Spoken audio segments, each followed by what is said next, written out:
Bismillahirrahmanirrahim. Assalamualaikum warahmatullahi wabarakatuh. Apa kabar anak-anak? Semoga kalian masih tetap semangat dalam mengikuti pelajaran hari ini. Baiklah, kita akan masuk kepada pelajaran Pendidikan Agama Islam dan Budi Pekerti untuk kelas 8. Dengan submateri kita adalah puasa wajib.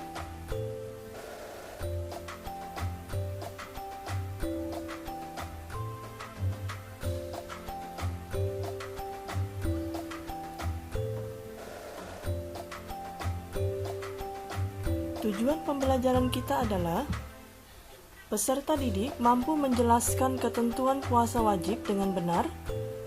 Peserta didik mampu menjelaskan macam-macam puasa wajib dengan benar.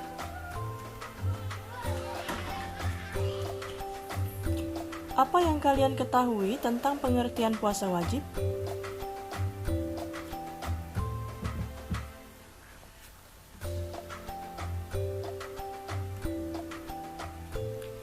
Puasa wajib adalah puasa yang dilaksanakan oleh setiap umat Islam yang sudah balik dan apabila ditinggalkan akan mendapatkan dosa.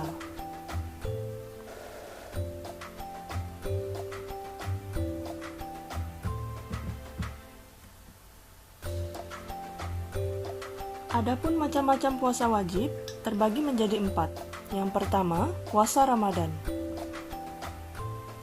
Puasa Ramadan adalah puasa yang dilaksanakan di bulan Ramadan yang merupakan rukun Islam keempat. Puasa wajib ini mulai diperintahkan pada tahun kedua Hijrah setelah Nabi Muhammad SAW hijrah ke Madinah. Hukum dari puasa Ramadan ini adalah fardu ain. Oleh karena itu, jangan sekali-sekali meninggalkan puasa Ramadan tanpa adanya halangan yang dibenarkan menurut syariat Islam. Apabila sedang berhalangan melaksanakan puasa Ramadan, kita wajib menggantinya pada hari yang lain. Agar puasa kita menjadi lebih sempurna dan bermakna, marilah kita pahami ketentuan-ketentuan dari puasa wajib. Yang pertama, syarat wajib puasa. Orang Islam berkewajiban untuk melaksanakan puasa apabila memenuhi syarat sebagai berikut. Yang pertama, berakal. Yang kedua, balik, dan yang ketiga, mampu berpuasa.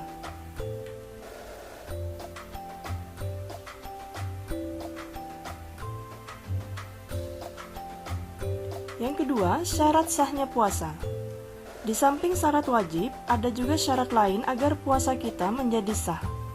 Di antaranya, beragama Islam, mumayyiz, sudah dapat membedakan mana yang baik dan mana yang tidak baik. Suci dari hadis, haid, dan nifas dalam waktu yang diperbolehkan untuk berpuasa.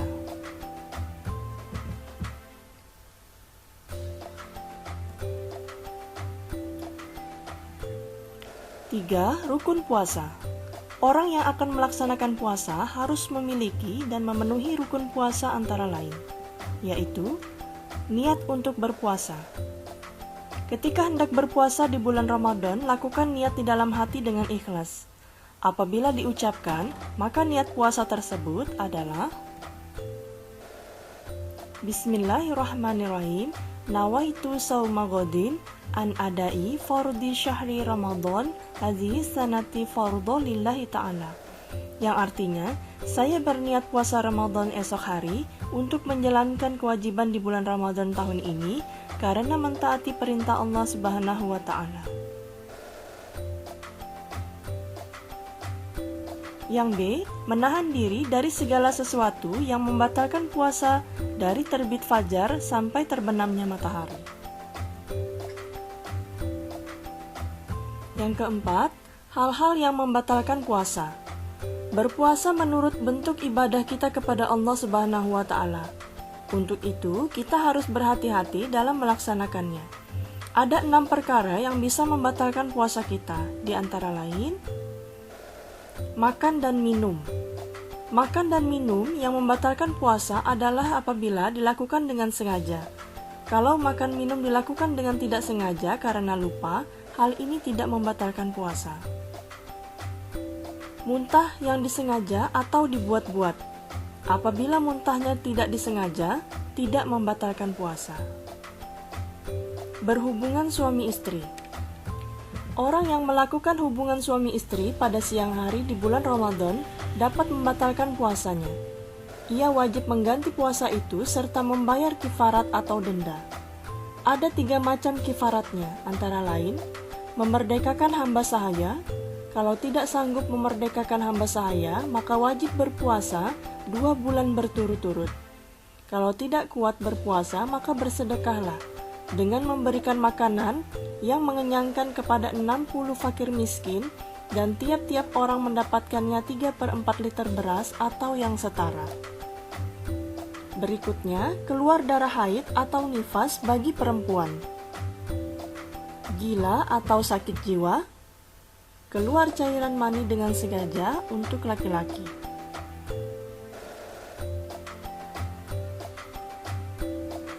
Yang kelima, hal-hal yang disunahkan dalam berpuasa. Orang yang sedang berpuasa disunahkan untuk melakukan hal-hal sebagai berikut. Yang pertama, berdoa ketika berbuka puasa, memperbanyak sedekah, sholat malam, termasuk sholat tarawih, tadarus, dan membaca Al-Quran.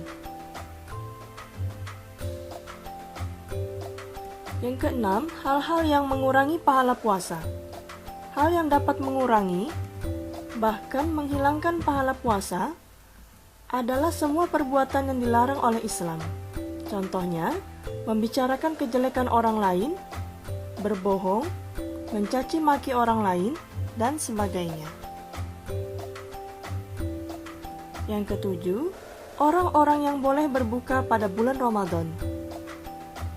Berpuasa adalah kewajiban bagi setiap muslim. Akan tetapi, dalam keadaan tertentu boleh tidak berpuasa. Adapun orang-orang yang diperbolehkan meninggalkan puasa adalah sebagai berikut. Orang yang sedang sakit dan tidak kuat untuk berpuasa, atau apabila berpuasa sakitnya semakin parah.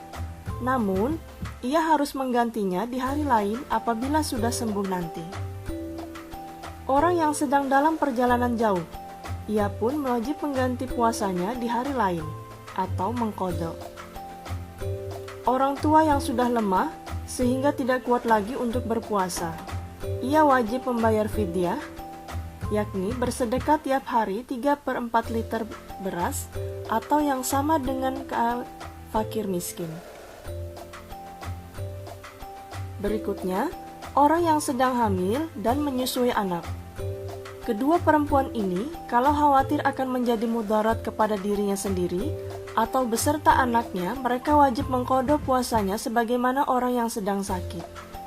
Kalau hanya khawatir akan menimbulkan mudarat baginya, ia wajib mengqadha puasanya dan membayar fidyah kepada fakir miskin. Berikutnya, puasa nazar. Puasa nazar adalah puasa yang dilakukan karena mempunyai nazar atau janji kebaikan yang pernah diucapkan. Puasa ini wajib dilaksanakan ketika keinginannya atau cita-citanya terpenuhi. Misalnya, kamu ingin sekali lulus SMP dan memperoleh predikat 10 besar di sekolah. Jika keinginan mulia itu terwujud, kamu berjanji untuk puasa 3 hari. Nah, ketika cita-cita itu ternyata terpenuhi, maka janji atau nazar untuk berpuasa 3 hari tersebut harus segera dilaksanakan. Nazar harus berupa amal kebaikan, dan kita tidak boleh bernazar dengan amal keburukan atau maksiat. Jika seseorang kelepasan bernazar untuk berbuat maksiat kepada Allah Subhanahu wa Ta'ala, maka hal tersebut tidak wajib, bahkan tidak boleh dilakukan. Bahkan, ia harus beristighfar, memohon ampun kepada Allah atas nazar berbuat maksiat tadi. Adapun hukum puasa nazar adalah wajib dilaksanakan sebagaimana firman Allah Subhanahu wa Ta'ala. Quran Surah Al-Insan 76 ayat 7. Bismillahirrahmanirrahim.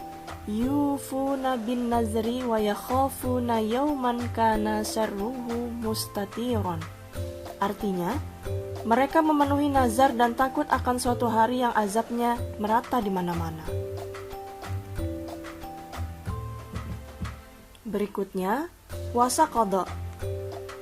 Puasa qadha adalah puasa yang kita niatkan untuk mengganti kewajiban sesudah lewat waktunya. Sebagai contoh, orang yang meninggalkan puasa karena sedang haid berkewajiban mengganti puasa tersebut di bulan yang lainnya. Apabila meninggalkan puasanya 6 hari, wajib baginya mengqadha 6 hari, sebanyak jumlah hari yang ditinggalkan. Batas waktu mengqadha puasanya adalah sampai batas bulan puasa berikutnya. Apabila tidak dilakukan, ia wajib mengqadha serta membayar fidyah.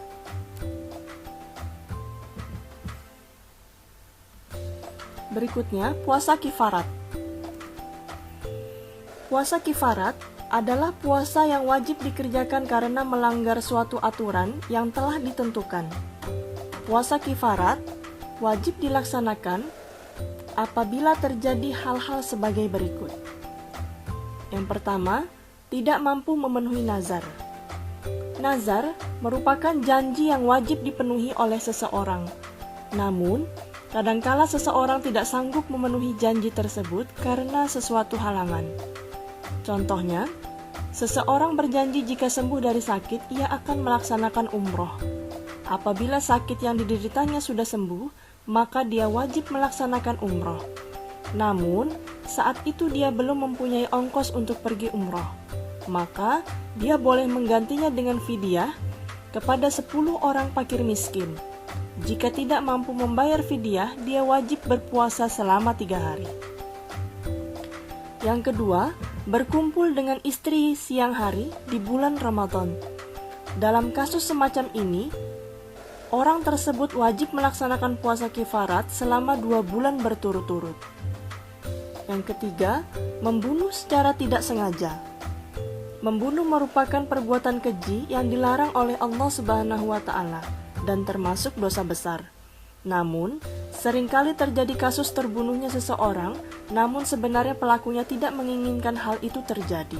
Contohnya, seorang pengemudi sudah berhati-hati saat mengendarai mobil, namun tiba-tiba ada seseorang yang menyeberang jalan dan tertabrak sehingga menyeberang itu tertolong nyawanya.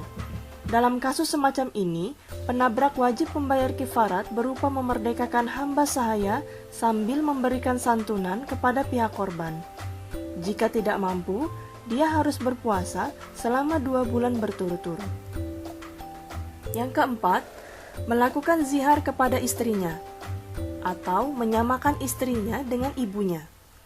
Seorang suami yang menyamakan istri dengan ibunya hukumnya haram. Contoh, perilaku menyamakan adalah seorang suami tidak mau melakukan hubungan suami istri atau memberi nafkah batin, karena ketika melihat istrinya seperti melihat ibunya. Perlakuan suami seperti ini tentu sangat menyakiti hati dan perasaan istrinya.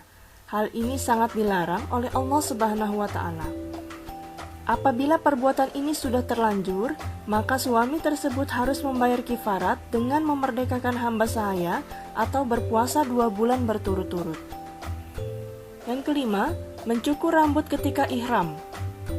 Ketika sedang melaksanakan ibadah haji, seorang jemaah haji sudah mencukur rambut sebelum tahalul. Maka, jamaah haji tersebut harus membayar kifarat berupa memberikan sedekah kepada 6 fakir miskin atau berpuasa 3 hari. Yang keenam, berburu ketika ihram. Pada saat seseorang melaksanakan haji, tidak boleh berburu binatang. Jika hal itu dilakukan, maka dia wajib membayar kifarat, karena berburu binatang merupakan salah satu dari larangan haji. Bentuk kifaratnya ditentukan oleh keputusan hakim yang dinilai jujur. Yang ketujuh, mengerjakan haji dan umroh dengan cara tamattu atau qiran. Dalam hal ini, wajib membayar denda sebagai berikut. Menyembelih seekor kambing yang pantas untuk berkurban.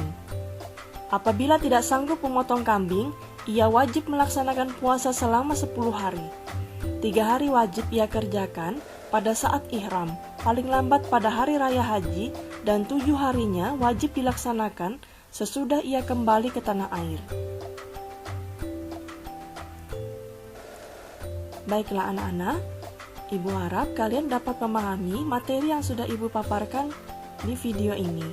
Alhamdulillah, kita akan bertemu lagi minggu depan dengan materi yang berbeda. Terima kasih. Wassalamualaikum warahmatullahi wabarakatuh.